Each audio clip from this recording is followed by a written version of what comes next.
इतके दिवस आम्ही 3 दिवस झाले आम्ही काही खात नाहीये। आमची सगळे सामान त्यांनी फेकून दिली आहेत। आज ते एक दुकान होतं उघडं, त्याच्यातून आम्ही सगळं खायचं बिस्किट वगैरह खात होतो। आज त्यांनी सांगून ते दुकान पण बंद करून टाकलेले आहेत। थाने के चिराग नगर में आदिवासी परिवारों के साथ बहुत ही बुरा अन्याय होने की घटना सामने आ रही है।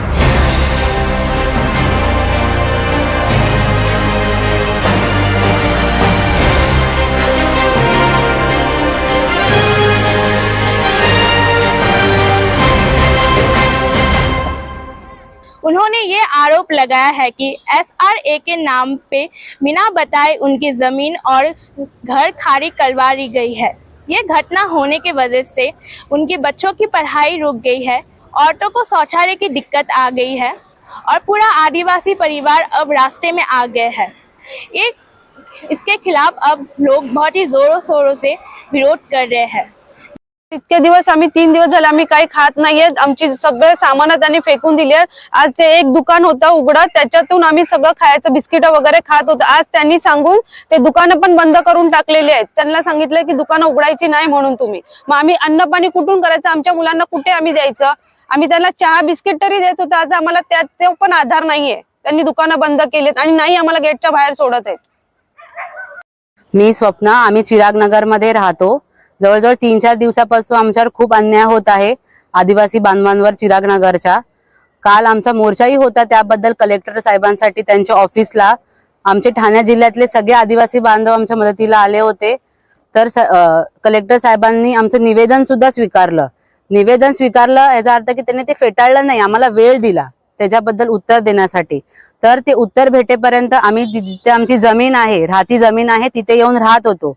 कारण इतकंच की ऊन होतं, उन्हामुळे आम्ही तिथे प्लास्टिक लावले। त्यानंतर जे पोलीस प्रशासन तिथे यायला लागले, बिल्डरची माणसं यायला लागली, बॉम्बसर यायला लागले। तिथून आम्हाला जो त्रास दिला गेला तो संध्याकाळपर्यंत कोणी कार्यकर्ताही आले की सरळ चेक घेऊन आले की तुम्ही चेक मागितले। चेकचा प्रश्नच नाहीये ना, चेकच आम्हाला हवा असता तर काल आम्ही इतका मोठा मोर्चा का काढला असता? अक्षरशः आमची मुलं रस्त्यावरती आहेत, लहान लहान बाळांची परीक्षा चालू आहे, त्यांच्याकडे बुक्स नाहीयेत, युनिफॉर्म नाहीये। ते जर नापास झाले तर त्यांचे जबाबदार कोण आहे? त्यांचे 1-1 वर्ष फुकट जाणार आहे। त्यानंतर आमची एक मुलगी आहे, ती आता ऍडमिट आहे हॉस्पिटलमध्ये। तिला अक्षरशः हाफ बॉडी पॅरालाइज झाला आहे। सगळे बॉम्बसर तिच्या अंगावरती गेट घेऊन आले होते। ते फक्त इतकीच रिक्वेस्ट करत होते की ह्या मुलांची जी पुस्तकं आहेत घरांमध्ये ती तेवढी आम्हाला काढून द्या, इतकीच रिक्वेस्ट होती त्यांची। तर आम्ही काय करायचं? आमच्यावर इतका मोठा अन्याय होत आहे। मोठे मोठे आपले मुख्यमंत्री आहेत, इथलेच खासदार वगैरे आहेत, का त्यांना हा अन्याय दिसत नाही आमच्यावरती? आम्ही काही मागतोय का? आम्ही काही घेतलंय का? आम्ही कुठे जायचं? आमची घरं तोडले तर आम्ही तिथेच राहणार ना, आम्हाला बांधून द्या ती घरं, एवढंच आमचं निवेदन आहे। काही लोक बोलतात की हा यांचा मूळगाव नाहीये, यांचा मूळगाव दुसरा। अरे त्यांनी जन्मच इथला घेतला तर जन्म म्हणजेच मूळगाव असतो। आमचा जन्मच या ठिकाणी झाला, कुठे आमचं दुसरं गावच नाहीये, हेच आमचं गाव आहे। हेच। आणि ज्यांचं म्हणणं आहे की हे प्रोजेक्ट त्यांना राबवायचं नाहीये, तर हे प्रोजेक्टचा आमचा आधीपासून विरोध नाहीये। जवळजवळ 99% जागा इथे रिकामी आहे। तिथे हमखास जी लोक गेली आहे त्यांना बिल्डर घर देऊ शकतो आणि आमच्या 10% त्यांचं काही होणार नाही। आमचं एवढंच म्हणणं आहे की आम्हाला SRA नको आहे, आम्हाला आमच्या हक्काची जी जमीन आहे तिथे आमचं घर जसं होतं तसंच पाहिजे। हेच आमची मागणी आहे कलेक्टर साहेबांकडे पण। हा, कुठेही द्या आम्हाला, ह्या म्हणजे या पट्ट्यामध्ये कुठेही द्या। आम्ही कुठल्याही लोकांना त्रास नाही देत, उलट आम्ही बोलतो की तुम्ही त्या लोकांना पहिला घरं बांधून द्या। हेही लोकांना, त्यांना असं वाटतंय की आम्ही जे गेलेत त्यांच्या विरोधात भडकवतायत ते लोकांना की हे नाही गेले तर तुम्हाला घरं मिळणार नाही। का नाही मिळणार? मग ही 99% जागा तुम्ही काय करणार? आम्ही तर पार तिकडे आहे जिथे LNT प्रोजेक्ट लागतो, जिथे आमची जागा आहे तिथे LNT प्रोजेक्ट आहे, SRA पण नाहीये। मग काय SRA त्यांना घर नाही देऊ शकत?